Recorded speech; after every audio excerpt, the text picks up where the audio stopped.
into the show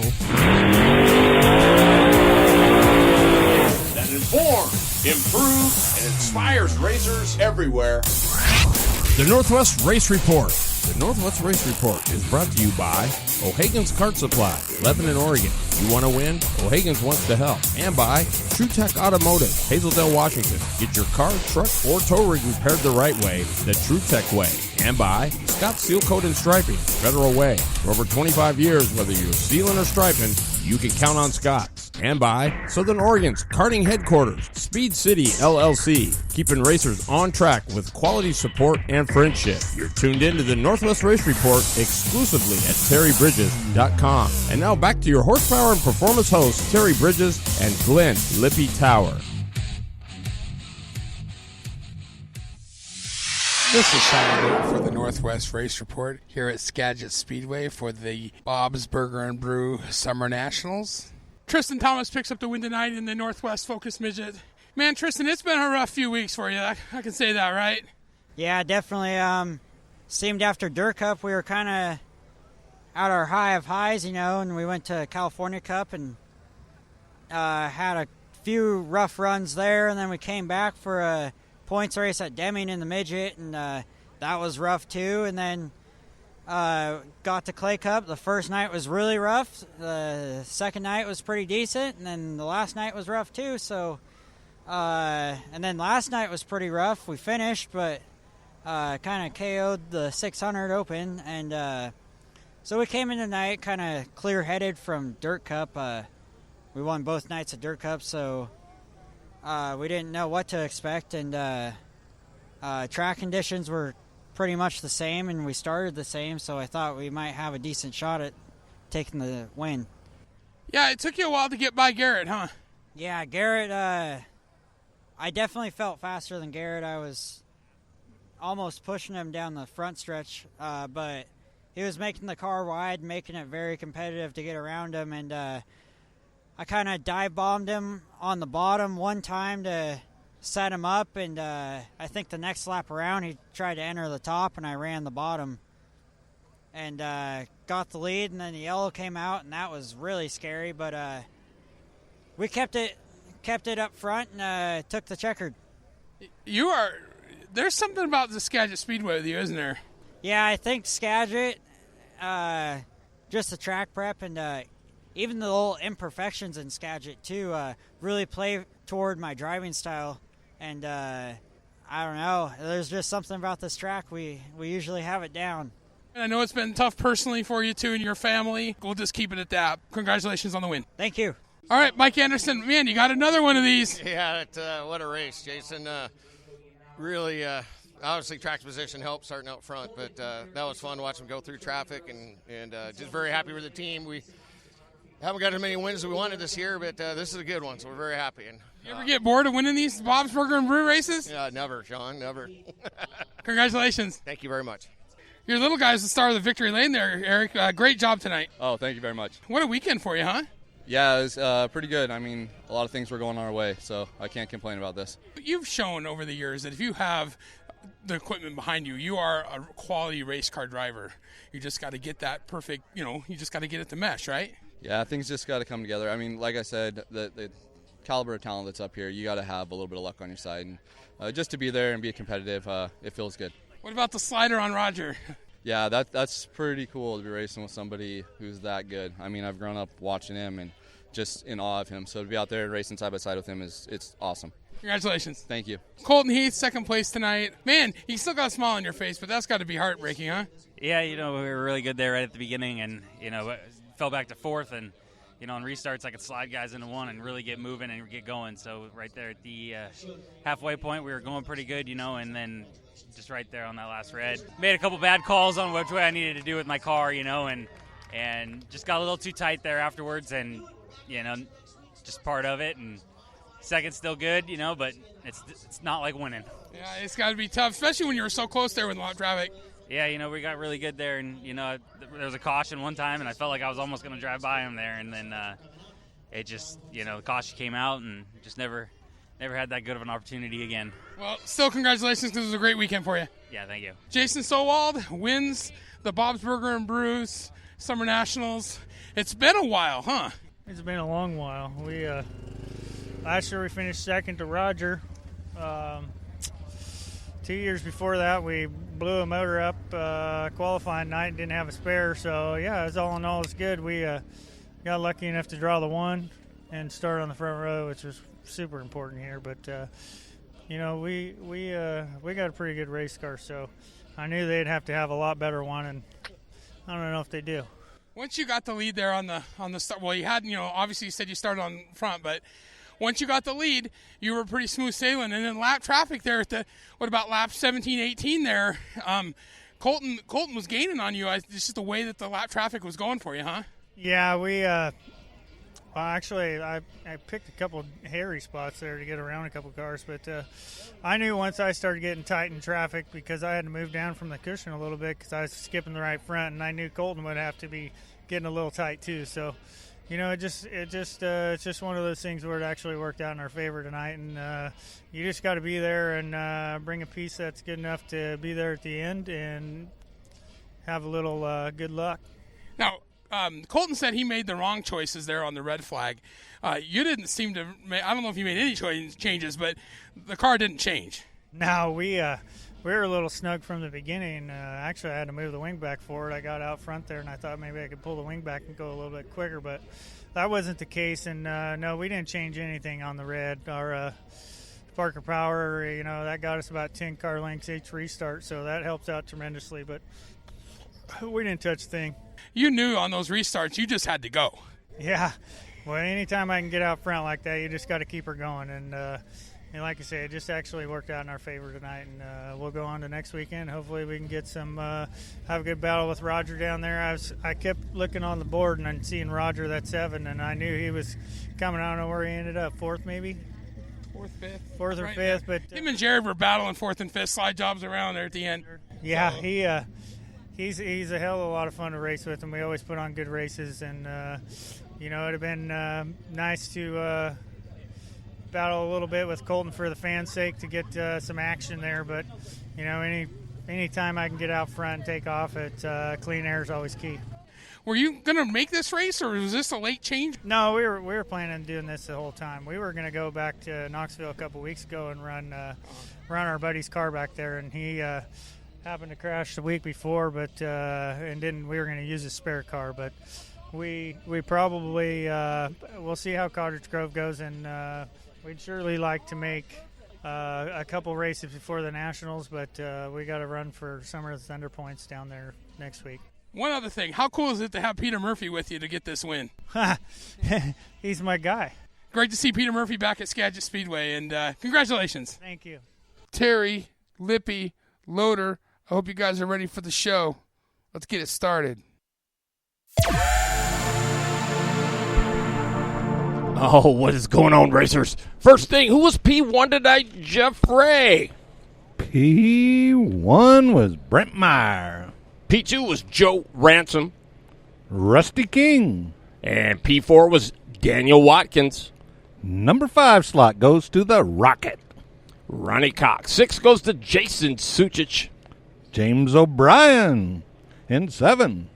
In 8th, the Kravitron, Dan Kravitz. Daryl Coelso, number 9. And number 10 is Kyler Culver. And just out of that top 10 was Dave Chisholm. Chisholm, my man. And Matt Strebe.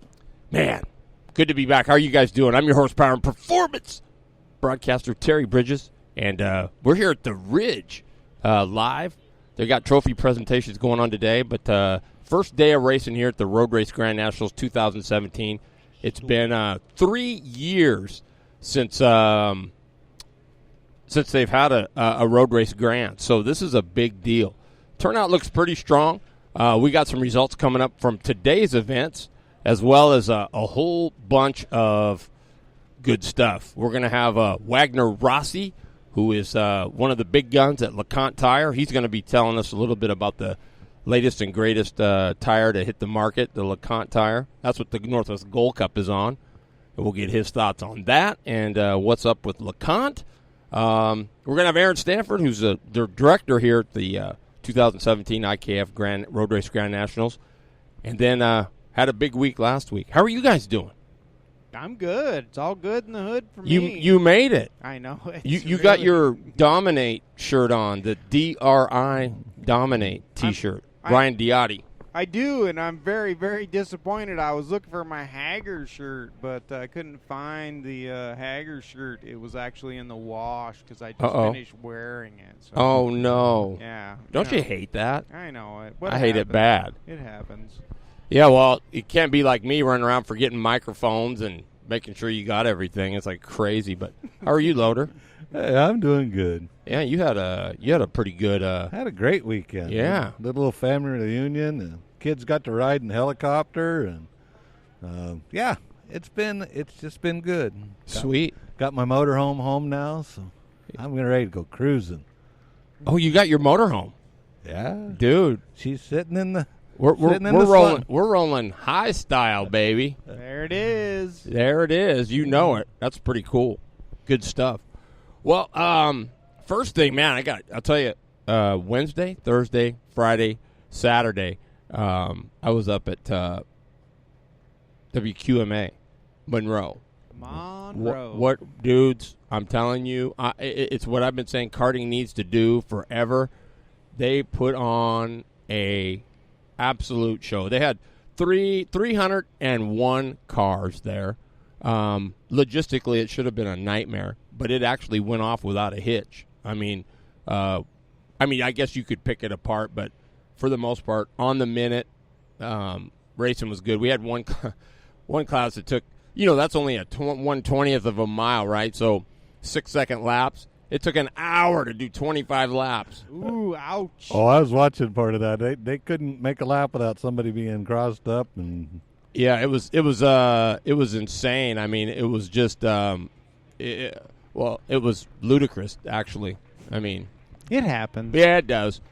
But all in all, they put on one whale of a show. I mean, Marilyn Loftus,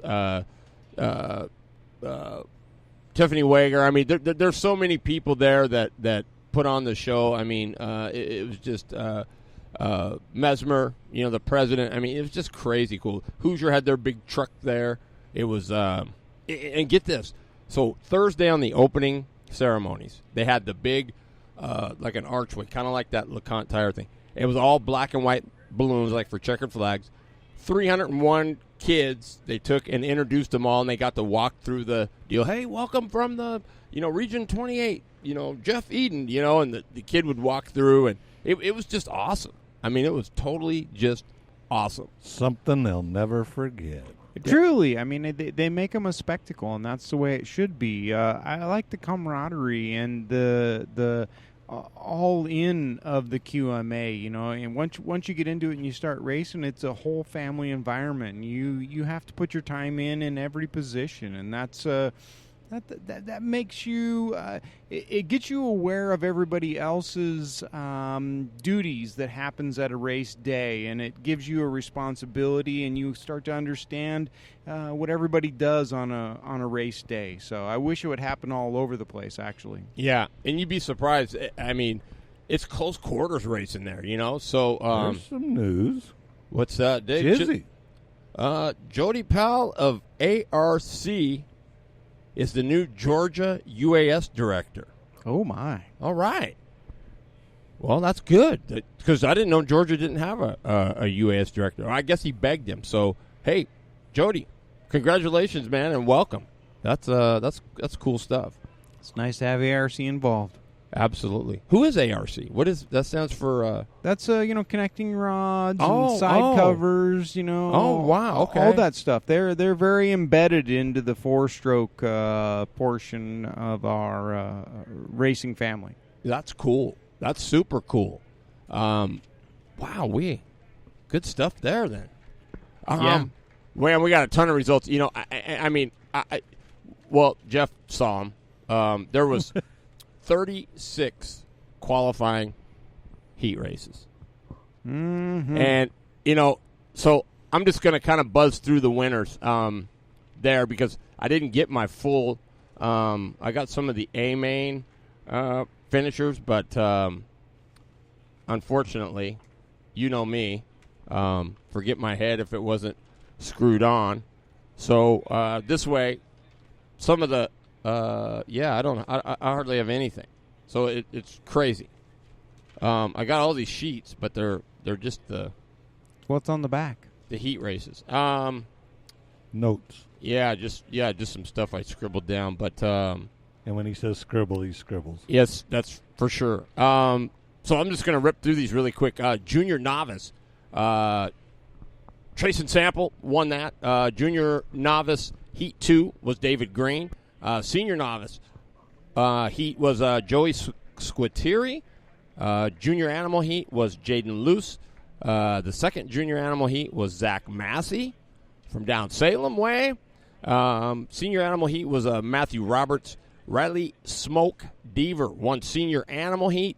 The other senior animal heat was Cam Pfizer. They make his dad Tad makes Tad Pfizer race cars. Makes a really nice car. Heavy animal heat went to Tyler Conley.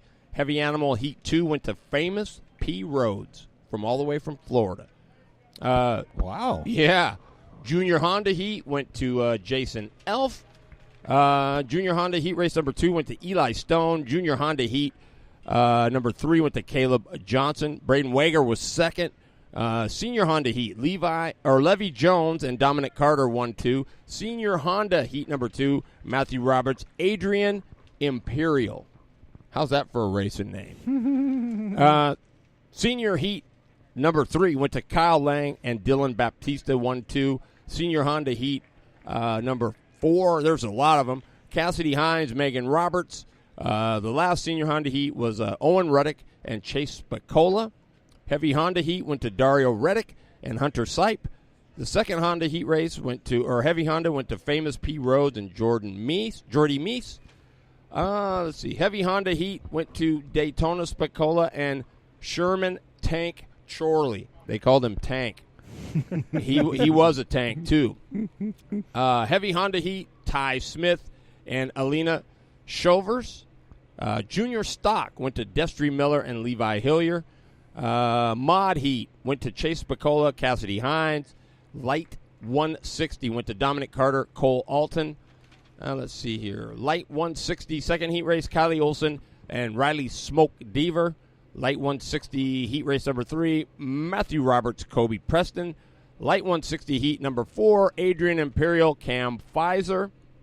Heavy GX 160 went to Brendan Durkoop and Famous P. Rhodes, 1-2. Second heat was AJ Imperial and Dario Reddick. Heat race number 3 for Heavy 160, Jaden Medinsky and Jordy Meese. B heat went to Madeline Jurnis and Piper Alton. AA Mod went to Andrew Link, Austin Taborski. Junior half went to Andrew Link, Michael Doobie. Light World Formula went to Gavin Yeager, the Yeager Bomb, and Kobe Preston. Light World Formula second heat went to Chase Spacola, Cassidy Hines. Heavy World Formula heat went to Bryce Brzanson in the John Deere tractor machine. Tyler Conley second. Heavy World Formula heat went to AJ Imperial, Brooke McLean. Let's see here. Light World Formula heat.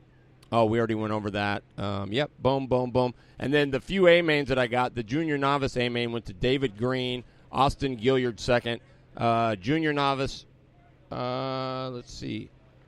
A-main went to, they had 2 of them there. I don't know why they did that. That was Riley Harness and Ryan Curry. Senior novice A-main, Joey Squitieri and Will McEver. And then some of these are just some of the E-main and F-main winners. But, man, there was a bunch of them. That gives you a little bit. I wish I would have had the A-mains. I guess I'll run those next week when I can find my bloody sheet. On the road always stinks. It does in that aspect. So, but, yeah, some of the I don't have anything. I've got the B-mains, but Caleb Johnson won the B-main. Levi Hillier second. Senior Animal B-main went to Isaac Sharp. Riley Smoke Deaver. Heavy Animal B-main went to Cole Slater. Austin Taborski. Junior Honda B-main went to Jonathan Olson, Destry Miller. Senior Honda B-main, Matt Tatul and Zoe Tepper. Heavy Honda B main went to Zach Medinsky, Alina Shovers. Light 160 B main went to Zach Massey, Kobe Preston. That was a heck of a race. Heavy 160 B main, Famous Roads, Brendan Durkoop. And Light World Formula B main, Kobe Preston, Gavin Jagerbaum Jaeger. And Heavy World Formula B main went to Victoria Wolf and Dario Reddick. I'm out of that's it. That's all I got. And then quickly, Willamette. There was only one class there, it looks like. LO206, Michael Vickers over Brent Meyer. I guess Rutledge was there, but he broke. Twisted T100 for the West Coast late models. Andy Beeman, Randy Marshall, Grant Huffins, Brad Tidrick. That's your top 4. Let's see. Hornets went to Toby Jenkins. Figure 8s went to Chris Curtis. Stinger 8s. Cody who? My man. My man. Making it happen. And then the Rory Price sprint car main event. Aaron Willison picks up his very first win at the Rory Price. Andy Alberding and Garrett McLeese was rounded out the podium. Quentin Borison won the stock figure 8. And Cassidy Sundholm won the Youth Hornets. That's what I got. Jeffrey, what do you got, my man? We got a little bit of Skagit. Colton Heath won the first night, this was the Bob's Burger and Brew 2-day race. Colton won the first night. Jason Sowell was second, and Eric Fisher was third. Tuners was Clint Means and Vance Hubbard. Night number 2, Jason Sowell, Colton Heath switched positions, and Eric Fisher was third again. And by way of that win, Jason got the $10,000 check. Woohoo! The midgets, Tristan Thomas, Nick Evans. I don't know. I feel sorry for Nick. Every time I turn around, I see the bridesmaid sign being held up for him to get a picture taken of him. He's finished second a lot this year. A lot. It's coming, though. And then Garrett Thomas was third. And then at Grays Harbor, they had the modified Shipwreck Bead Nationals, modified Nationals, and the Dwarf Car Nationals. Night 1 for the modifieds was the Race of Champions. Nick Trenchard captured the Race of Champions. Zach Simpson was second, and Jesse Williamson was third. Dwarfs, Ryan Martinez. That name just keeps coming up. Stud. Coming up. Jonathan Henry, he was out of California. Johnny Henry. John Henry, they used to make dress shirts. And then James Brister was third. I think if I remember right, Mikey Clark actually started on the outside of the front row and just kind of slid back, and then I think he got to pushing too hard and he spun out a couple times. I think he finished like 15th when it all. Oh boy! But he was there. He's there. He was in the hunt. He's learning. And then night 2 with the modifieds, Nick Trenchard took the big money. Superman, number 2, and Matthew Drager out of GRT in Albany was number 3. The Dwarfs, Corey Esteban upset Ryan Martinez. Ooh. Ryan got second, and Jonathan Henry got third. South Sound, they had late models, limited late models running. Kevin Barrero, Dan Walker, and Scott Rickle. Hobby Stocks, Tyler Lobin, Zach Florek, and Brandon Fisher. Mini Stocks went to Dwayne DeYoung, Gary Halswalt, and John Baghen. And the B's went to TJ Bronson, Zach Darwinkle, and Reed Bransom.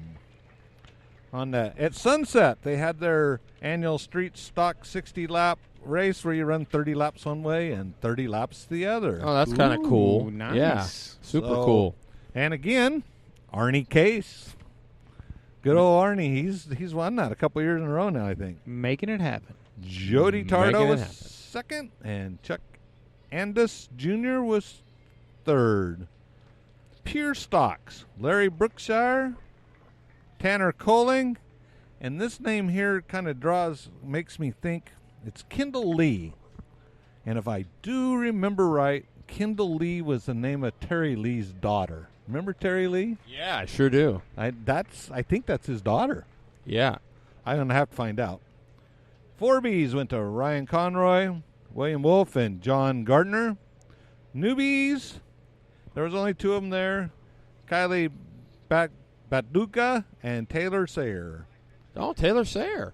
Remember Wes and, remember Wes Sayer? Yeah. Yeah. Willamette. Yep. Mods. They had a memorial race this weekend for one of the gentlemen that used to run the as you get on the track. I forgot to write it down. My bad. What? The guy, it's a memorial race for him. Okay. The mods. Mr. Campos. Oh, baby. John's been on a roll. Mm-hmm. Gray Ferrando and Justin Dittman. The Super Sports went to Dan Dibble. Chris Mott was second, and B.J. Donofrio was third. Oh, wow. That goes back a ways. Oh, yeah, and running the 99, too. It's got the number. Street Stocks went to Justin Evans, Steve Jorgensen, and Ferrer Schmidt.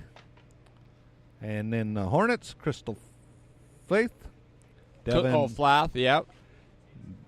Devin, Transylvania. I don't know. This is another one where we're going to play the name game. Was second. So that's basically what we got. I did not get what happened down at Cottage Grove. Good deal. Nice. Well, Lippy's got some stuff from the big quarter point race up at ORV. I do. Grays Harbor. The one we forgot to go to? Yeah. Grays Harbor, ORV, coming at you. So, Kid Kart, Paisley Culver bringing it down, number 1 in the Kid Kart class. Oh, way to go, Presley. That a baby. Making it happen. The KT Heavy, Brian Williamson, sporting one of my KTs on there, brings down the number 1 spot. Steve Miller backing it up with the number 2 spot. Tyler Weber with a nice finish. I believe he's leading points right now. Good job by him. Sam Fuller after that. Jesse Clark after that. Junior UAS, James King. Sorry, that didn't last nearly as well as I wanted it to. In Junior UAS, Daniel Watkins, number 1.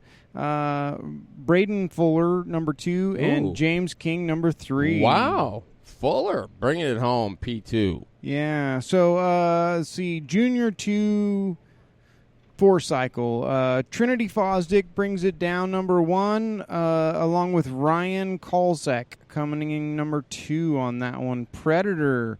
Let's see if I can get this one right. That would be Steve Miller bringing down number 1. Randy Harris coming in number 2. Michael Vickers, number 3. Sam Vulnerable coming in number 4. And Kelly Piper coming in number 3 on that one. KT Light, Daniel Watkins, number 1. Weber, number 2. Homestead, number 3. Stock 4-cycle, looks like Steve Miller, again, coming in number 1. Sam Venerable coming in number 2. LO206, Brandon Rutledge coming in number 1 on that one. Lori Fuller, number 2. Michael Vickers, number 3 on that one. Let's go back to KT Heavy. My mistake on that one. Brian Williamson did bring that one down. Definitely won that. Jesse Clark comes in number 2. Weber comes in number 3. Steve Miller comes in number 4. And Sam Fuller comes in number 5 on that one. So we're going to go into the UAS Open right now. Kurt Fosdick brings down number 1. Rusty King comes in number 2. Joe Stackman comes in number 3. The Iron Man. Ronnie Cox comes in number 4. 5 is Jeremy Brown. 6 is Kevin Bridges. 7 is Eric Stansberry. 8 is Larry Fuller. 9 is Justin Beard coming in on that one. So a real good showing out there. It was a much better track at the ORV park since we got it graded. Worked to get a decent groove out of that thing. So we're only going to build on that. The track is much flatter. It's a little bit bumpy because it was a fresh grade. But other than that, the track's looking much better out there at ORV. Let's shift gears here a little bit to our contest we've been working on now for 13 or 14 weeks. I have finals as of today, not adding in today because I haven't had a chance to calculate it yet, but Daniel Watkins is bringing down number 1 with 104 points. Right behind him is Brent Meyer with 92. Behind him is Ronnie Cox with 75. Behind him is Sean Halbert with 58. Northwest Kart Dates is coming in number 5 with 53. Daryl Kelso is coming in number 6 with 51. Rusty King with 44. After that, in the 7th spot, Strebe Sports, or Matt Strebe, coming in after that at 8th at 39th. And 39 points, and Sean Carr with 32 in the 9th spot, and Ronnie Swires rounding out our top 10 at 32 points. Oh. Again, that's not including today. Tonight. I will get that before the end of the show. And I got some final results in here from the Ridge on day 1. Ooh, it's getting away. Yeah, it is kind of getting away. Pretty good. Ooh, King Kyle in the house. What's going on, Mr. Keenan? Mr. Keenan sneaks in and grabs a chair in the background. Why don't you put your chair up there and you can grab a mic here. Junior 206. Mr. Beard's in the house, What too. a disappointment. Only one Junior 206. Kason Lau wins that one by himself. Race 2, and they only got 6 laps in. That's how long they go. 1 minute, 49 seconds, 5:68. James Francis, Cole Hager second, Eric Maxfield, Gene Bircher, and Frank Ross. Let's see here. Race number 3 was IKF Briggs World Formula Medium and Tag Light, along with Yamaha Limited Sprint Heavy. I don't know where they come up with these names, but World Formula Heavy or World Formula Medium, 365 was the weight. David Shorn, Mike Shorn, that's son and father. Chris Passanante, third. Fourth was Greg Norman, and fifth was Brian Green. Don Humble from CMC just out of the top 5 in the 6th spot. Let's see. Dana Ward won Tag Light. Jason Lorang. Dave Lehman was third. Brittany Williams fourth. Larry Stevens fifth. Yamaha Limited Sprint Heavy. Ray Bobo was by himself there. Race number 4. Formula 125. Cole Hager wins that. Ryan Hager second. Jeff Mills. Aaron Stanford. He is the 2017 Road Race Grand Nationals race director. And then fifth was Travis Henson, former Northwest Gold Cup shifter standout. Yamaha KT 100 Light. Jason Lorang wins that. Dave Lehman and Donald Meyering 1, 2, and 3. Looks like there was only 3 in that. Race 6. Here's a good one. Sprint Stock 125. Cole Hager, Jeff Mills, Eric Maxfield, James Francis, otherwise known as JG, and our own Dirt Master Justin Beard in the 5th spot. Race 7 was 80cc laydown. Blair Nelson, no surprise there, he's a stud. Edward Alverson, Russ Dyer, the veteran, Greg Lindahl, and Martha Morse, your top 5. And that was day 1 results from here at the Ridge at the 2017 Road Race Grand Nationals. In the house, we got King Kyle Keenan. What's going on, man? How you doing? I'm good. Are you?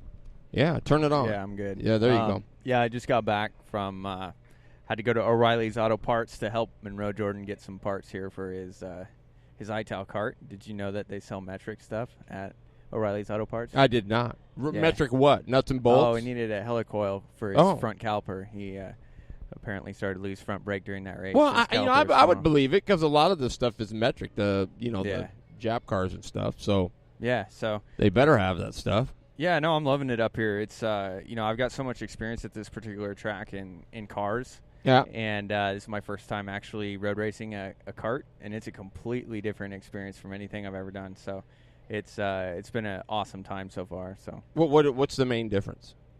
The main difference is probably the corner speed.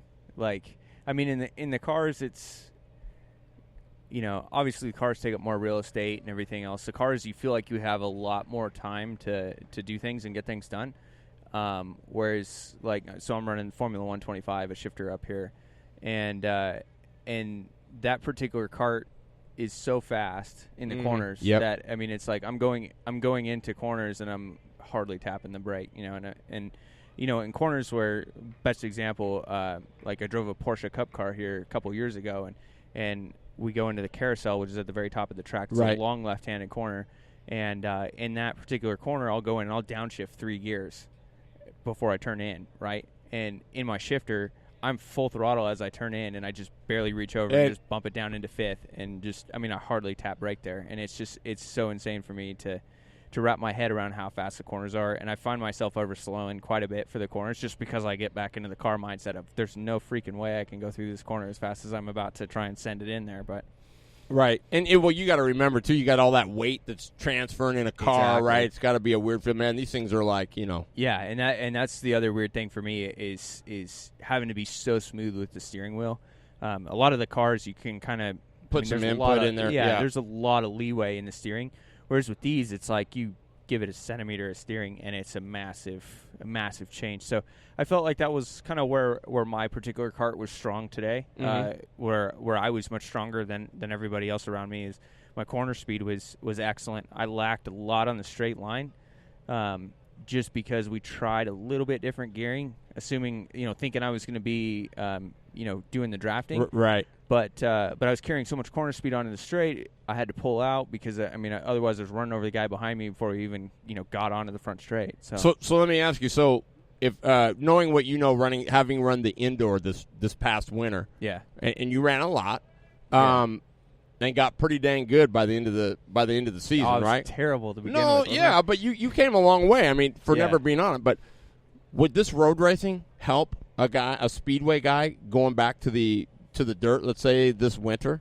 Yeah, I'm actually really glad you asked that. And one of the biggest things that I stress to people with all the coaching and everything that I do, because that's my bread and butter, is I travel as a racing coach, and I coach a lot of people from Junior 1 drivers, for instance, kid kart racers, to Graham Trammell being one of them. Yeah, or not Graham Trammell, but you helped them out early, didn't you?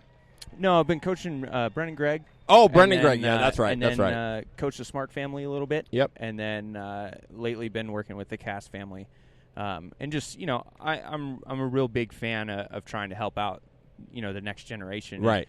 But one of the things that I try and stress a lot is that as a racer, if you can hop around and experience different things, it's all beneficial. Like I don't care what anybody says, it's entirely beneficial, right? So you might come out here and, like, for instance, I think the biggest thing that the dirt taught me, and the biggest thing I struggle with even in cars is time comprehension, right? Like you think, okay, oh shoot, I gotta get by this guy because I flubbed this corner up or whatever, Whereas I think the dirt has really taught me to be patient, Whereas you make a small mistake or whatever, like I made a mistake today going into a corner, just trying to get a little too much out of it. Right. And I fell back a little bit, but it was one of those things where I just told myself, I said, all right, you got time. 30 minutes. 30 minutes is a long time. It's too long, my opinion. I think they should make these races like 10 minutes because, man, I'm pushing so hard in that cart, and I'm dying. I can hardly breathe, and I'm dude, just like, you'd have never made it back today because they were an hour back in the day. I'm pushing so hard, and I look up coming down the front straight, and they're showing the halfway. I'm like, you've got to be kidding me. This sucks. Yeah, they used to be an hour, dude. An hour, if you can imagine that. I got to the point where I started trying to signal to Justin Beard to, dump a bucket of water or something on me as I drive by because it was so hot. But start throwing ice at me. Yeah. Yeah, but no, it's cool, man. It's a fun experience. I think a lot of people. I encourage anybody, anyone listening to this, try the road racing, try the oval racing, try the sprint racing, and don't knock it till you try it. That's the big thing. There's so much to it, and it's so much fun out here. Well, the other thing I tell them is, like, when I told Monroe he should come try the speed, he said, I'm not really, I'm like, you know what? Not only does it, you're driving, you get to experience, but it gives you, you say you're sprinting, right? Right. You get in that sprint mindset, and you've got this little window of your sprint racing that you move stuff around, you change stuff in that window, but you're looking at it as a sprint racer. Now you go over to Speedway, and it gives you a whole nother dimension of how to set up a go-kart. So some of those things can overlap. You could say, man, I wonder if I tried, I didn't really know you could do this in dirt, or that it had this effect on the kart. And now you can take, and it opens up your whole window when you go back to sprinting, because you've looked at something else other than just that sprinting. And you know what the funny thing about this, and I'm sure you guys are going to love this, but if you guys were to go measure the rear track on my kart, measure it one side versus the other, it's actually a little bit different. It's about different by 1/4 of an inch. And I did that based on something you told me once. I remember you telling me that, my kart looks bound up, and you said take that left rear hub and move that thing out as far as you can. And that's always stuck with me. So that's my favorite adjustment is rear track. And my karting coach, Ronnie Swires, he's real big on let's adjust track. Well, almost every corner here of significance is a left-hand turn.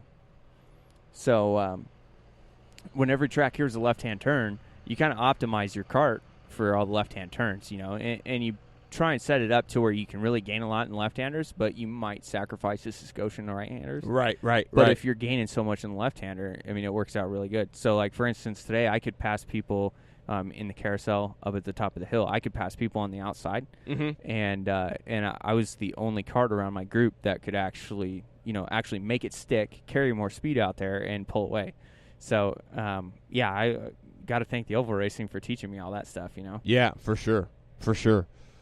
We got a couple more guests to get on. Kyle Keenan, thanks for being on, my man. Looking forward to. How many classes you running tomorrow? I'm just running Formula 125. So I'm running Formula 125 and Formula 125 Limited. I'm not old enough to run the heavy class. You got to be 30 to run the heavy class, but I'm getting there. I turn 27 next month. So, boy.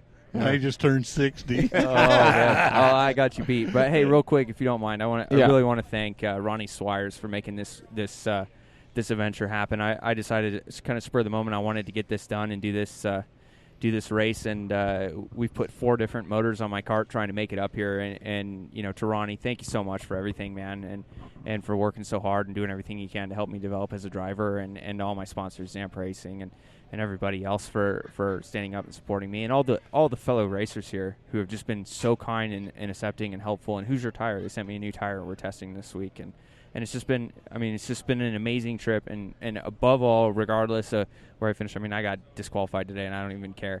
I just got back from hanging out with some friends and got some ice cream, and so I'm all good now. So yeah, we're right go on. out here and have some Can't fun. be sad with ice cream. That's right. Ice cream's always the leveler. That's awesome. But I'm looking for a spoon. So if anybody in the pits has a spoon, I forgot to buy a spoon when I was at Fred Meyer's, so I wouldn't mind that. Well, I'll make an announcement when we're done with the show. Perfect, man. King Kyle needs a spoon. Thank you guys so much. I really appreciate you letting me kind of hijack on the show. So right on. Kyle Keenan, one of our guests here, our Blue Line Graphics in the seat guest. Hey, I just got this in, hot off the presses. Race number 8 was Formula E, and it was Andy Kicker, your winner.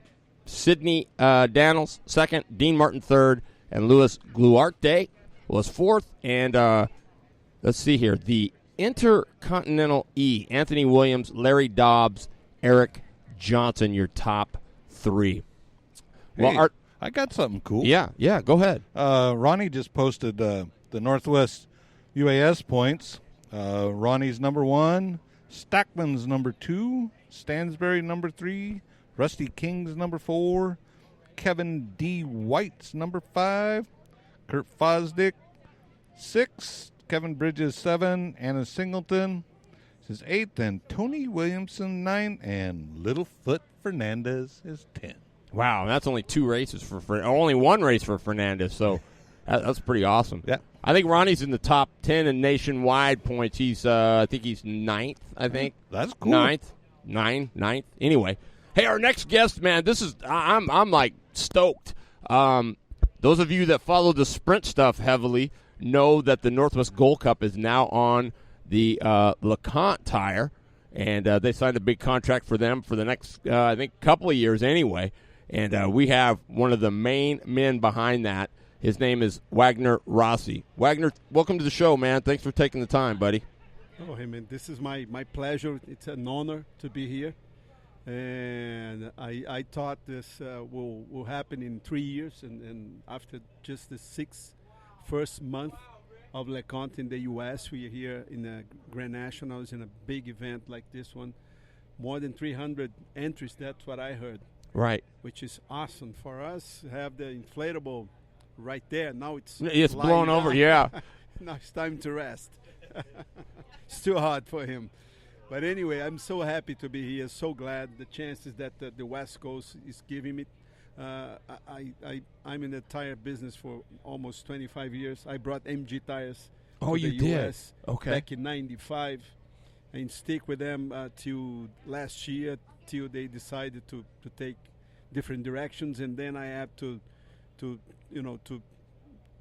make a move real quick. Right. Then I decided to bring this other awesome product made in Italy, which is the LeConte tire. The guys are incredible. The owners are two brothers, engineers. One is chemical engineer, the other one is mechanical engineer. And they make such a phenomenal product. Right. Because these tires will match what we're looking for today. Karting's been so expensive and pushing away a lot of drivers. Correct. And with that tire, we're figuring that the tire is lasting 2 times, 3 times than the competition. And at the end, that's what matters. Good tire with good running, lasting, and has the speed. That's what matters. So my goal is change the history of karting in U.S. with this tire, because cost-wise is the most expensive part on kart, which is the tire. Correct. And with the LeConte, when people get a chance to test and see how good the tire is as far as lasting and speed is concerned, they will see that they're going to save a lot of money down the road. Well, that was one of the things I heard. Matter of fact, I heard it from Doug Hugler, and he said, you got to work with them a little bit, but once you figure out, he says, they don't go away. They're as fast at 100 laps on them as they are with 3 or 4 or after you get them scuffed. He goes, that's the amazing thing. They don't fall off. Exactly. I'm still like impressed with the tire. 2 weeks ago, we were in Pittsburgh Motorsport Park with a 4th round of the F Series, and the biggest KZ class in the country. It's happening in this series there. And the guy was in LeConte White. They did the all-time lap record for that track with the KZ, and nobody couldn't believe, like second faster than last year, same race, same class. Holy with different cow. tires. It's unbelievable. Wow. So now, is LeConte a division of another tire that we might know of, or is LeConte LeConte? LeConte is LeConte. LeConte is a family. They put LeConte because when they were registering the name, Conte was already there. They put Le just out of nowhere. Right. So it became LeConte. It's an Italian brand, made in Italy for sure. And the guys, it's a huge group that has a lot of other divisions manufacturing big machines that to fix big tires for mine trucks. And they do car racing tires. They started in motorcycle racing tires for motocross.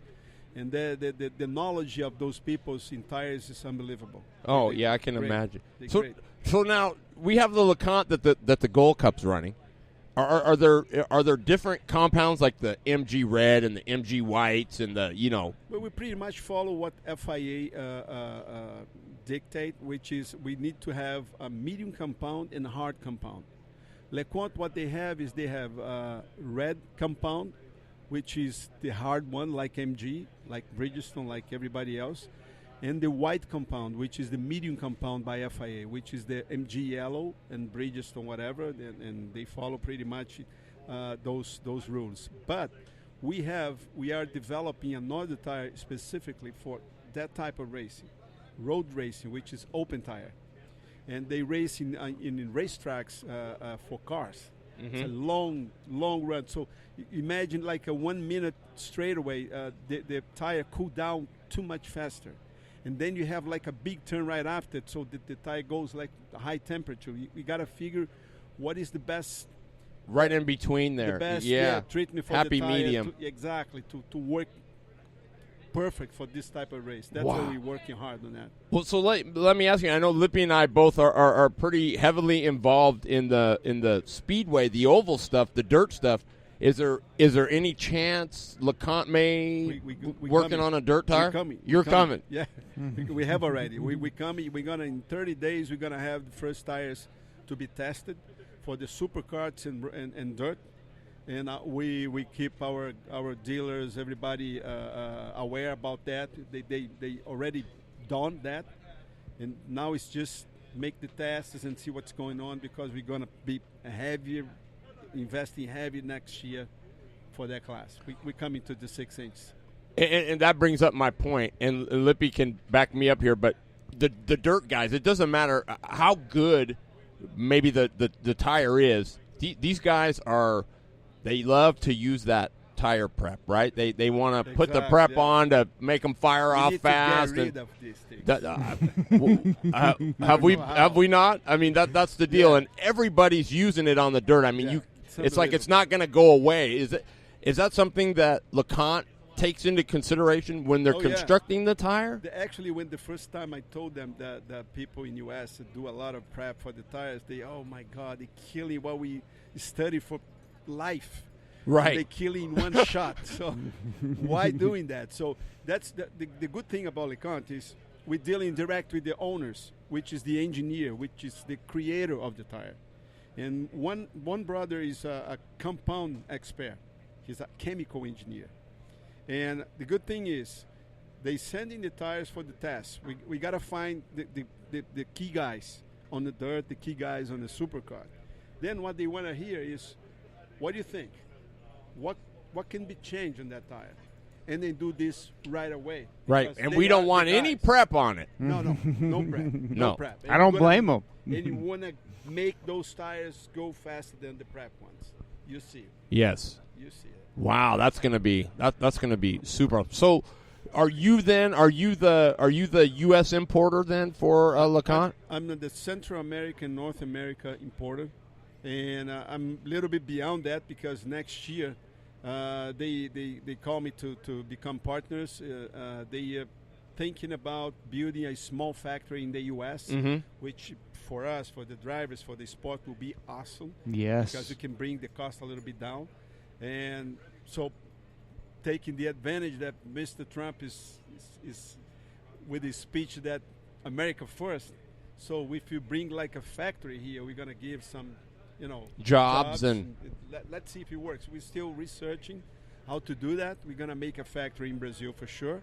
And now we have this plan for the future, near future, to build a small factory here. It's going to be much easier to test the tires for the specific market that we have here. Right. So now, are they going to come like the standard 450? Now we have the standards, which is the medium. You mean for the sizes, like the 450, the 650, 700, 810, 710. They send me the 800 and 550 to start. And then we got to figure it out which way to go. So we need 600, we need 710, we need 900 that I saw today. I didn't realize that it has 900. Yeah, I didn't either. Yeah, I saw 900.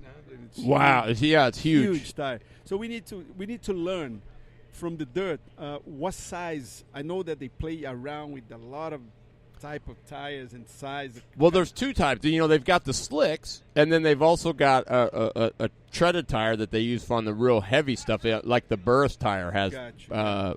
So yeah, it's going to just be trial and error for sure. Just a matter of trial and hear from the key guys what we need to do. Right. And they do real quick. Man, that's freaking. Isn't that awesome? It's so awesome. Yeah, I love the innovation. I love on the edge of figuring it out and giving the rest of the companies a run for their money. That's what it's all about here in America. Will they have are they going to have a 6-inch tire, or is it going to be just 5-inch to start, or do you? No, they have. We are 20 years already on the market for the 5 inches. Now they build already the 6 inches. Okay. We have already a couple of sets of 800s, and if I'm not wrong, 550. Okay. But they're gonna build. That's just to start, just to see, hey guys, what we need for the supercars for dirt, and they build like, man, the machines that they have at the factory, 80% they design and build by themselves. Wow. All made in house. It's unbelievable. That's incredible. Well, Wagner, I know. I mean, we're not that big of players, but man, you need to keep us posted. Let us know what we can do on the show to help you promote the new LeConte and hopefully, I mean, you guys we're tied in pretty big with the Unlimited All Stars, which is their pro tire. series. Their tire program is huge. Yeah, and we're here with your guys' address for sure. We're gonna be in touch from now on for sure. That's awesome, man. Well, I know you're snapping pictures. You're a busy guy. I just want to say thank you so much for taking the time to being on the show. And, man, what awesome news. Isn't that awesome? It is awesome, yeah. I love the innovation and what they're bringing to the table. They just want to make things better is what it sounds like. Yeah, let's see if anybody had any questions here. Woohoo. Let's see. No. Dunlop SL3s, baby. That's what somebody says. Well, you know what, dude? Great tire, by the way. Yeah, I don't know. I don't know what that doesn't. Yeah, nobody's running Dunlops anymore, are they? An SL tire, or Sport Leisure. That would be equivalent to your red, probably, right? Yeah, probably. Yeah. Pretty much. Well, Wagner, thank you so much, my man. Appreciate it. Thank you very much. Yeah. You guys will be in touch. Yeah, for Thank you for the sure. opportunity, for Thank sure. you. Thank you for showing up. Yeah. Wagner Rossi, everybody. He is one of the importers for. He's actually the Central and North American importer for the LeConte tire. He says they're coming out with some dirt stuff, Lippy. That's like so cool. Woohoo! I mean, and especially if they can get it to where these guys don't need any prep. You know what I want to see is I want to see a tire come in where let them prep, and then when they get beat by a tire with no prep on it, that's gonna be consistently. That's gonna be where those guys start saying, well, hey, is this worth all the work? Is this worth all the, chemicals and breathing that stuff and wearing gloves and all that crap? So it's going to be a big deal. I definitely agree. We're going to make it over there before you go. Definitely, Wagner. Yeah, for sure. Wagner Rossi, everybody. What a cool guy, man. Yeah, definitely a great guy. We need to get him our information over there. But yeah, that's a turning point that karting needs. And I know Burse has been working on that hard with the 33s. A lot of guys aren't running any prep on those and making it happen. Hoosiers as well. Hoosiers been a really big one that has been getting out there, and people have been working it without prep and with prep. But, if we can take that out of the game and free yourself up, I don't know, an extra week before the race, not having to prep. Well, I mean, come on. Kyler Culver says, well, maybe CKA can lift the tire rule. We'll think about it. We do it more just to keep costs down in the other classes. The open class is open. The UAS is open. We do it just to keep the cost down. Otherwise, it'd be which tire is fast this week, and that's what everybody buy. So, well, Daryl Kelsel says, Vega said the same thing. No prep needed. So, I mean, I guess hats off to him for at least trying. Who's to say that Vega went to the same steps as these guys did? Like he said, the best part is they're dealing direct with the owners who are engineers, chemical engineers. I don't know anybody in the UAS that – now maybe there are some, but I don't know that there are any guys that know more than a chemical engineer. I think it's by guess and by golly on that stuff. I don't know. Maybe not. For sure, but just the fact that they're not following the norm is huge. They're outside the box, and they're going at it because that's what they know, not because of what somebody else knows, and that's what really makes a difference. Truly, I mean, come on, they're going off of what they know, what they've learned, what they've seen, and not anybody else. So, well, believe this or not, on the Gold Cup, which is everybody's pretty particular about the tires. They're always, either they're ticked off because it's not the right brand or what have you. But when I was talking to Doug Hugler on there, he says, we worked with them, and you got to go and work with them a little bit with your stuff and your setups and stuff. But he goes, they're as fast with 100 laps on them as they are with 4 or 5. He goes, I just couldn't believe there's hardly any fall off. I believe that. With rubber compounds nowadays, they have some longevity built into them, definitely. It's, it's what they're made of now. Yeah. Our next Blue Line Graphics in the seat guest tonight. Proud to have him on. He's helped the show out when it was first getting started. A big backer of it, and a big encourager. Said we needed to do it. But he is now he's acting as the man. He's put this all together. Part of the Puget Sound Road Race Association, which is putting this whole thing on. Which Lippy, you can relate to this. The club's not very big, so there's only like 3 people doing all the work. Does that sound familiar? Just in any organization like this, 10% of the people do 90% of the work. And the other 90%, they just complain about what the 10% are doing. So really, I mean, get involved, people. Get out there, make it happen. Quit complaining and for real, and make it happen, because that's the way it works around here. But his name, he is the president of the Puget Sound Road Race Association, and he's actually the what do you call it? The overseer. I don't know about the race director, but we'll call him the handler. Yeah, the handler. He does quarter midgets, but his name is Aaron Speed Racer Stanford. What's going on, Aaron? How you doing, man? Hey, Terry, thanks for having me. It's going pretty good so far. Just a long day at the track. Man, aren't they all? So yesterday was day 1. You had practice all day. Yep. And so you got to count how many carts came in. Do you have a count for what the car count is? The actual car count, I'm not sure what we have, but we have over 300 entries total so far. Correct. Well, who cares? I mean, it's 300 paid entries, whether they're double or not. But, man, the racing looked like it was good. The racing was good. Minimal accidents, minimal issues. Yesterday was really hot for practice. No major issues. We had practice until 3:34 or 3:35. Then we ran off 2 pro races. We had a World Formula Heavy 4-stroke race that went off. Had 20-some entries in that. Who won that? David Shorn. Oh, my God. He's on fire because he won today, too. Yeah, nice. So he did that, and then what did it pay? He got $200 for that. Hey! And then better than a sharp stick in the eye. Mark Shorn got $50, and the third place person got $50. You know, we had donations that came in to put the money up for it. Right. That's cool. So David Shorn rolling it.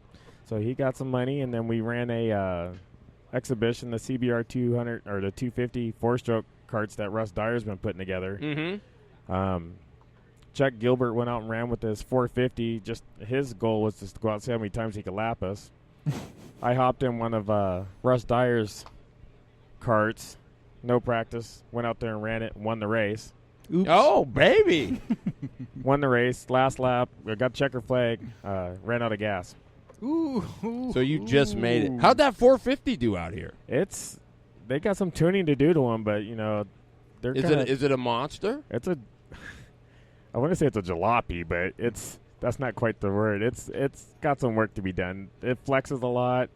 But the motor itself, does it run? The motor itself, it's for as monster as big as it is, you'd think it'd be a lot faster than what it is. They're slow to roll. But shifting, and it's funny because I run a TM and it shifts at 14.5. You get in these things and they shift to like at 11. So as soon as you hit that rev limiter, it's done. There's no over revving it. It just wow. But it's fuel injected. You can't jet them. You just get in and drive it. Right. Well, rolling. I don't know that 450s are really known as winders anyway. I mean, they're known for their big brutal torque off the bottom, and that's where oval racing, that's where it's probably really good. And Chuck Gilbert's got that 450. He's got it figured out. He's got the torque curve with the gearing working good because he's keeping up with a lot of the 250 singles. Mm-hmm. So he's having fun with it. Right. Now, are there any of the twin cylinder Rotaxes, the 250 stuff? There's none of the 250s, but we have a guy, Andy Kiker, who flew in from New Jersey to race, and Sid Daniels from Ohio drove all the equipment back, and they're running they're called 252 PVP engines. They're twins, and they are bad. Wow. They're in line like the Rotax? Yeah. Dean Martin's running a 250 twin DEA, and the PVPs, like what Sid Daniels and stuff are running, they're about $20,000. Wow. But they're doing $145, $150 out here. Holy wow. cow. Jeez. No. What's Chrisley? What's he? Dennis Critchley runs a Rotax 257 single cylinder, and that thing's a rocket too. Mm-hmm. You know, they're having all sorts of fun with it. It's been a variety day of seeing the different racing, the different people racing. We even got junior LO206s out here running. Yeah, that's super cool. I'm surprised there wasn't more of those out here, but well, isn't that what it's all about though? Is that variety? That's what karting. That's what we remember. That's what your dad remembers, was all that variety of motors, and everybody had their reasons why they ran this motor, and you know, it wasn't hey, you got to run this motor and you're stuck with it. I mean, it was kind of just an open bag of stuff. And that's why we kind of, when we started planning this event a year ago, we were like, we need to go back to the way it was. It was a family thing. People were bringing barbecues out, and they were doing hot dogs at the end of the day. It wasn't just packing up and going home. It wasn't all about the money and who had what. Everyone had baling wire and duct tape, and they were trying to help each other get around the track. They wanted to go battle and play together. So we were like, well, okay, 9 to 5, we got racing to do. We got that. We understand that. Well, 5:05, when the awards are done, we need to make it family time. So today, we got the bouncy house out here for the kids. We got the snow cone machine out here. We got concession carts running. We've made it a family event. Tomorrow we got the parents versus kids water balloon fight. We got 1,100 water balloons to go.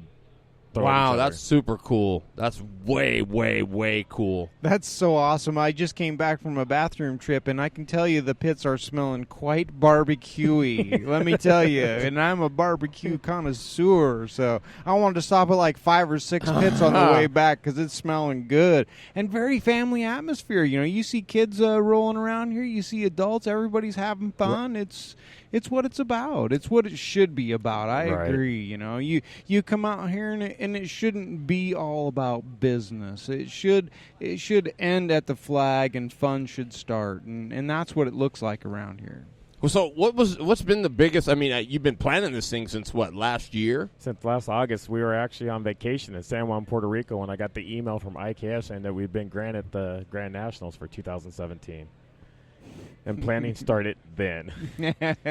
So there went the vacation, right? Yeah, for sure. The wife's like, dang it. I know, right? Now I thought we were going to get a week without talking karting. But nope. My wife was actually more excited about it than I was. Oh, nice. Yeah, you got a keeper, buddy. Yeah, he does. She's a freaking go-getter, I'll tell you. Keeper. We have 25 in our pit this week. And she's catering food for all 25 of us. Man, tell me that's not a keeper, right? So what was in your mind? What's been the toughest row to hoe? What was the biggest hurdle you had to get over? The communication of a lot of different aspects. We had custom-made trophies made, so trying to relay information back and forth for that, getting Duffy's done, is trying to get everything that you need to have at the track, and trying to remember, like, we got to have gas supplied, so you got to contact somebody to bring fuel to the track. We need oil, so now you got to find somebody who's going to sell you oil for a decent price. Oh wait, we got to get the trophies done. You need awards done. Oh, we got event T-shirts they have made. I mean, it's just every time you think you got it covered, something else pops up. Lippy, boom! I know all about that. It's nothing about trying. That's all it is. It's just one thing after another. And that doesn't even count being at the racetrack and all the crap that goes on. Hey, what about all the little fires you got to put out because you can't plan for the things that happen here. Oh, hey, the line broke for the restroom, or the outhouse is leaking all over the place. What do you want to do? Well, we were supposed to have a concession cart in Durrell yesterday, but in the last read I had heat exhaustion, got hauled out of here in an aid car. So I'm in the A car, and I'm like, I can't really go right now. I got a trophy presentation to do. I got money to figure out, and we got a concession cart to get ready. And it was just like, I can't believe this is happening right now. I can't have heat exhaustion. I need to get back here and do stuff. And my wife just kind of looked at me. I'm like, I guess we're going to the hospital. So what did they IV and put some liquids in you or what? They just cooled me down, gave me a cup of ice water, and kicked me out. Wait till IKF gets that bill. So hopefully you drank some water today, huh? I've been drinking water. My wife has been making sure I got water in my hand all day. Well, how'd you do today in your what class did you run today? I ran Formula 125. I ran a TMK 10C factory prepped engine. I ran fast lap of the race. Oh. I had an issue. I had a competitor who stuck right in front of you. Stuck right in front of me and looped it, and I kind of had to avoid running him over. I had to go off track and come back on, but I managed to finish him fourth. That's good. It's okay. It's not what I wanted, but, you know. If it hadn't been for that, you'd have done well. Well, you've got how many Duffys you got now? I only got 2. Only 2. Only 2. Cole Hager got 2 today. Does that surprise you? Well, it's going to piss his dad off because now he's got to dust off his dusty trophies to put Coles in front of it. Well, what about his brother? He wasn't even here today. Who? Hager. He was back at the shop. Chris has got to work.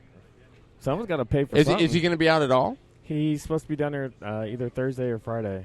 So tomorrow or Friday? Okay. Yeah. Is he going to be running, or are you just going to he's show going to be up? running. Chris ain't going to show up to the track and watch. You know better. Way. Yeah. Uh-huh. Yeah, uh-huh. Is he as much trouble here as he is at the dirt tracks? He's as much trouble no matter where he's at. If it's a text message or on the phone or on Facebook or at the track or even on the way to the track. You know him well. Well, so before I let you go, I got to ask you, so what do we got to do to get you down this winter on the play on the dirt down at Salem? Got to find me a ride. Yeah, I'm not a spectator. Sure. Well, yeah, that's what I mean. I think we need to talk to his wife first. Would you like to try it? I mean, have you ever pondered it? I said I'd try anything once. I put this on, so I tried it. If I could do this, I could do anything. Well, Lippy, you think we could hook him up? Oh, we could definitely get him a ride. I don't know if we want to throw him in the UAS right off the bat. But Well, we could get him maybe Yeah, Yamaha. definitely. Yeah. I remember when Yamaha was the thing to ride. Oh, I'm and they telling still you. are. It's but probably you see a 4-stroke just as fast as Yamaha. That just kind of hurts my feelings. No, it depends on where you go. Well, the 206 class is really growing too, right? With Normandin and Hatch and Green. And Oh yeah, you got to put me with the retirement crew. I might have a chance. The retirement crew. He's up on this stuff. Yeah, he's all about it, man. Well, Greg is down here. He's pitted right down there next to Green. And he's fast. Yeah. I'm heading that way next. Yeah. Well, Aaron, man, we'll let you get back to your barbecue. Thanks for taking the time to be on the show. And, well, we got another 2 days of racing tomorrow. And we appreciate what you do, buddy. Yeah, man, for sure, man. We truly do. I can relate with you on how a day goes. Mine usually starts 2 to 3 hours before the race starts, and it doesn't end to 2 to 3 hours after the race is over. So I know all about that. Please try and hydrate, buddy. I know how that is too.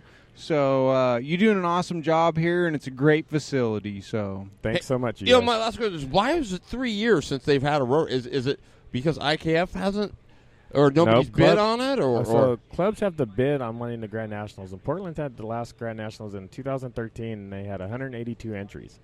It's hard to make any money when you have to pay so much for a track, and you're doing it for 3 or 4 days. The last few road races were 3-day events. We turned this one into a 4-day event to kind of make it back to the way it was. It used to be a 5-day event. So you had paid practice, free practice, and then 3 days of racing. So we did 1 practice and 3 days of racing to kind of make it worthwhile for people to travel this far. And then gave them the weekend to get home, correct? Yes. And then we figured, our club races, when I got the club, we had, like, my first race we had like 60 entries. Ugh. So I got to working with Rob Howden at eKarting News, and we're kind of like doing interviews and splashing stuff out. And our next race we did a year later, we had 160 entries.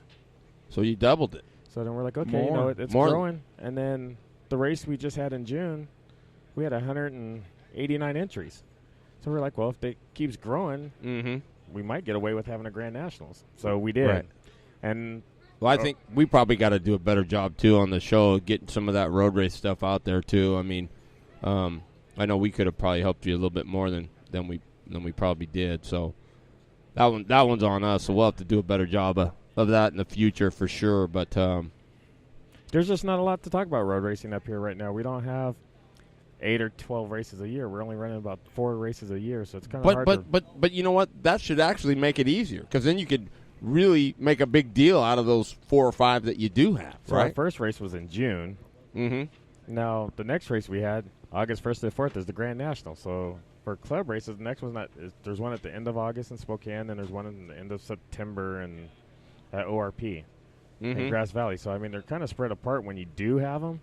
So it's kind of hard to keep the hype rolling when they're that spaced apart versus, some of you get the stuff like when you guys run down in the indoor stuff, and it's like every week you kind of keep the momentum rolling. Like the points are going, we got this going, so-and-so's doing this, this person's moving up. It's I got you. But still, though, don't you agree, Lippy? I mean, we could do a better job of helping him promote. I was trying to sugarcoat this. I wasn't going to say you guys are just being no, lazy. I mean, no. Well, you guys are a bunch of no, it's okay. I mean, really, it's true. I mean, we but like you said, that is part of it. Is it is pretty, and you go, oh yeah, man, he's been here. They're road racing, yeah. So we just gotta do that, try to hype it up and make it happen. We need to get some drones out here so that you can see the racing from down here. Yeah, I know that would be absolutely. Well, what would be sweet is if we had some walkie-talkies, and then we could get up there and maybe relay the stuff. But oh yeah, that'd be a good idea. I can't believe the elevation drop here. This is my first time here, so it's very impressive. Oh, you got to get around the track. Yeah, for sure. So would you like to use something you'd like to try, Lip? I'm gonna go ahead and walk it with a beer later. Well, I'm gonna let you guys finish up. I got 150 burgers and 150 hot dogs to go cook. Hey man, thanks, Aaron. Thank you so much. Yeah, appreciate it, bro. Appreciate it, man. You do an awesome job. Aaron Stanford, everybody. He is the man that makes it happen. Yeah, he definitely is. At least this weekend. This would be nothing without Aaron. He does a lot of stuff he's a road racer, tried and true though, for sure. Well, that's gonna another big shout out to the WQMA, the Washington Quarter Midget Association, for their just awesome. They rolled out the red carpet. I mean, I just can't even tell you. What do you need? What can we do? How many entries did they have up there? 301. 301. Dang. Yes, indeed. And it was. Man, you should see the cars, Lippy. They're. I mean, everything's clean and tight. AFCO is making shocks for these things, and they're bitching. I mean, they got bird cages. They got Panhard bars. They've got. One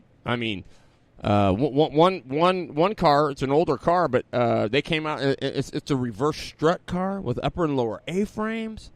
Most of them are the solid, but I mean, dude, they are flipping trick. I mean, trick. Getting her done up there. Yeah, man. I could just see one of those chassis with a late model body on it. I mean, if there was a way that the UAS guys could figure out to get those shocks on those cars, look out. Probably could if they could easy. I mean, it'd be some engineering, but they could easy. I think. I mean, they're trick. Yeah. I mean, talk about no more. I mean, man. I mean, it's a matter. I mean, they got different springs. I mean, I'm looking at the guy's notes, and he's got. Yeah, I've got a pair of 125s in the back. I've got a 115 on the left front, 110 on the right front. I mean, it's like crazy. It is crazy. It's quite the science. Yeah. Once you start into that, though, you create a whole nother. Well, I would rather see that where it's chassis oriented than I would prep. Yeah, everything all on one deal. This way, you've got to understand what your car's doing. This is true. Instead of throwing prep at it, right? Grip it down. So anyway, well, that's boy, we're actually early. But I'm telling you, I'm getting hungry. I'm wanting a lot of food smell around here. It's like the state fair. Wendell Fawcett, he's here today, unless he went running home. He's here. He's just over the hill. That's where his house is. Oh, it is? Yeah. Yeah, Fawcett's wife puts a note on there. Hey, Dick's Racing was here, and she tapes it on my window. And it's like, boom, and then there they are, Kurt and Wendell. Little Ripper. Yep, they just pile over the hill. They don't even have to come through the gate. I got a question. So, Fosdick breaks Ronnie's streak at what? Is it 10? 9.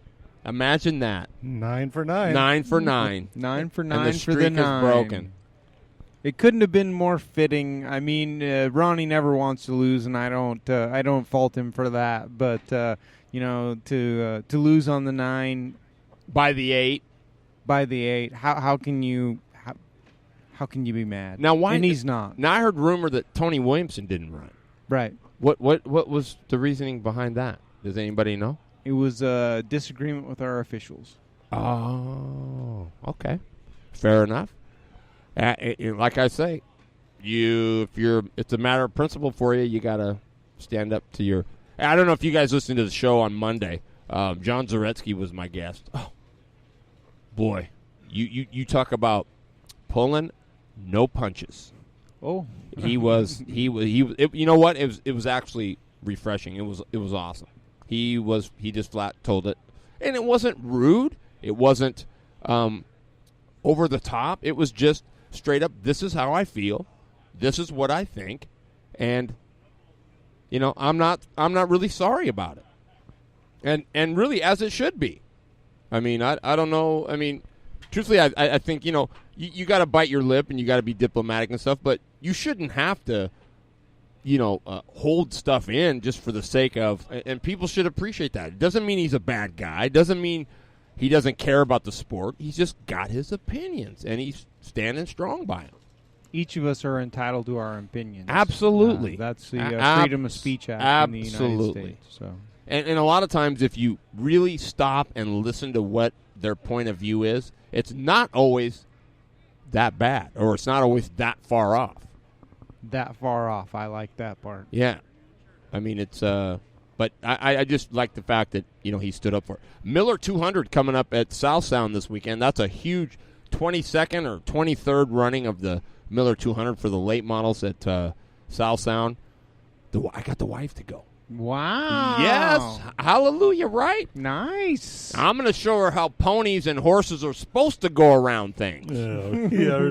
Good luck with that. Because the time I rode the horse, I'm going to tell you, the thing did not turn. I don't want to wait. I want it to turn. It's got a push. Yes. More than a push. That thing did not want to turn. That was a dump truck. But it's just because I didn't know how to ride it. But nice. Because Kelsey goes around there, and it's just a squeeze of the legs, and boom, that thing's. I mean, I was squeezing, kicking, screaming. Oh, you were giving it mixed signals. Oh buddy. my God! Yeah, it was so mixed up. This thing didn't know whether it was pushing or what it was doing.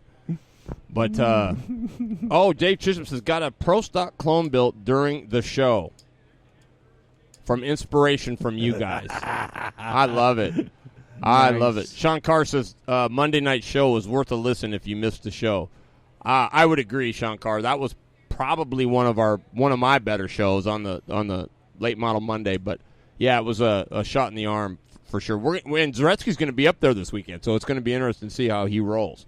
But you know what? It's scheduled against the Idaho 250.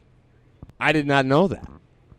Well, someplace along the line, the promoters have to get together. I agree. They're killing the sport. They're killing it by doing this stuff. Scheduling over the top. It isn't good. It's making people have. It's like we talked about in karting. There's not enough right now at the moment to make people have to decide. There's enough for everybody.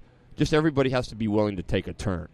Yeah, and if you force people to start having to decide, somebody loses. Yeah, for sure. Instead of setting your schedule up at the first year, hey, I'm going to go race here, here, here, here.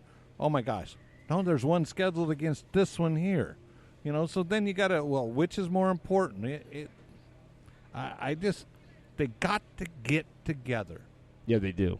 And I believe if they have that WARPA thing, which is cool, and that's nationwide, people come in mainly for the Northwest, but I mean, if something was done similar, even as far as karting goes, like the Gold Cup does every year, they at the end of the year they have their they used to call it Tyee because it was up at the old Tyee up here, but they have their banquet and all day Saturday they get together and they go over rule changes, they go over things like that. Then the road race guys get their turn, the sprint guys get their turn, and then they go and do the schedule. Hey, who wants this date's open. We're going to take this date. And then the next club says, we'll take this date. And then the road race guys say, okay, these dates are taken, so we'll take this.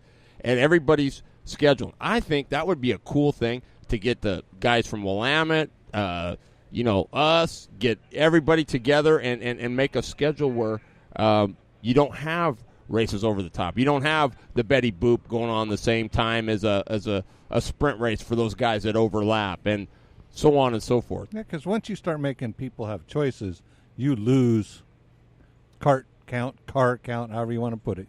You lose because they're going to go a different way than what everybody thinks they should. You know? Right. I what do you think, Lip? Well, I do agree. There needs to be some working together, but it is difficult. You start getting 3, 4, 5 organizations that are all trying to run. You got 5 organizations trying to run a month, and you got 4 weekends in a month. Somebody's going to step on somebody. It's hard not to. But, they still need to take into consideration on where their people are going and what they're doing and trying to work it all out. Because, yes, we have a shared family. Just like this weekend, being up here, we see quite a few of our dirt racers that are here running on the asphalt. And that's great. That's the way it should be. And it's an off weekend, but to double it up, it just makes it hard on everybody. Well, what They about have this to one? choose. What about this one? Counts are down anyway, right? So, and ORV wasn't sure if they were going to go, right? So, what if there were fewer races, say, 2 a month or 3, you know what I mean? And you went with a lesser schedule so you could get more people. I mean, trying to run every week, I mean, that's people are still only going to pick and choose probably 1 or 2 anyway. That's huge. That's why we went to 1 race a month or every 3 to 4 weeks, is to give everybody else the opportunity to hit all these other places like this. But it also boils down to having an event before or after hours, and then you make people choose on which one of the events they want to go to. Sure, it's not going to be on our weekend, but you put it right before it, the weekend after or the weekend before, and then people have to choose because there's budgets that are involved there, and they have to decide what they can make and what they can't make. So that's the big thing, is the budget. So maybe by getting together, something can get worked out where they could say, okay, hey, we're going to leave. We'll take the first of the month this time. It gives a couple weeks. You guys take the end of the month, then you guys can have the first of the month the next time, and we'll take the. I don't know. I just think until we do something and get together, we're not going to know anything. More communication is definitely better, for sure. I mean, that's what needs to happen. Yep. Well, more communication. It's about that time, guys, and want to appreciate everybody. I want a big shout out for all you guys that tuned in tonight. Sean Carr, The Rocket, Kravitron, thanks for the big schedule. When's the next ORV race? Is it Betty Boop? And it is the August 26th and 7th. Right. We have a 2-dayer that weekend. So. Yeah, then you got what next? Is that a quarter point race at Rainier? Nope, no, this is our last quarter points race. Was our last race. The 19th, we are throwing a race at Rainier, but it's going to be a cart only. We're going to start it in the morning at, you need to be there by 9 o'clock. Racing is going to start by 10, and we'll be done by 2 o'clock in the afternoon. So yeah, because it says night race on the schedule that I saw. It said it was I thought so. Right, yeah. So it's cart only in the morning, and then motorcycles at night. If you want to show up there, you can run both shows. You have to pay both times, but you can run both shows. But if you show up for ours, you get 2 heats in a main, just like you do at ORV. We're going to have 3 classes. That's going to be the UAS Pro Open, and the KT and Predator is going to be the 3 classes that we offer in the morning. Boy, congratulations to Brent Meyer, who was P1 tonight. Boy, it was a doozy. Meyer, Ransom, King, Watkins, your top 1, 2, 3, 4, and Ronnie Cox coming in the 5th spot. Yeah, so our final point standings are going to be Daniel Watkins with 111 points. Number 2 is going to be Brent Meyer with 102 points. Ronnie Cox bringing it up after that with 81. Sean Halbert with 58. And then we've got two of them tied up with the Northwest Kart Dates and Daryl Kelso coming up with 53 points. And that's for what position? That would be the 5 and 6 spot. Wow, awesome. Rusty King following up with 52 after that.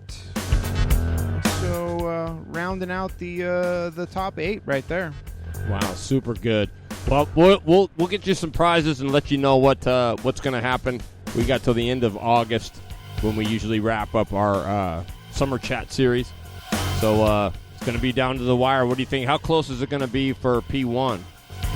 They're within one round there, so they can go either way right now. Wow. I'm surprised. Is Brent Meyer second? Yes. Wow. Okay. How many points out? He is 10 points out. Ooh. So we'll see. One win. And one. Right back yeah, there. That's right. So we'll see. It's going to come down to the wire once again. So big shout out to everybody. Thanks for everybody tuning in. Tony Williamson, we hope you're back. We hate to see you sitting out. Thank you, Dave Chisholm. Thanks, Sean Carr and Brian Williamson. Thanks a lot. Congratulations on your big win. We'll see you next week. We'll be back in the studio next week. So thanks a lot. We'll see you then. And somebody's on the bottom, Jeffrey. Go to the high side. Please go to the high side. We love you, man. Take care. We'll see you next week.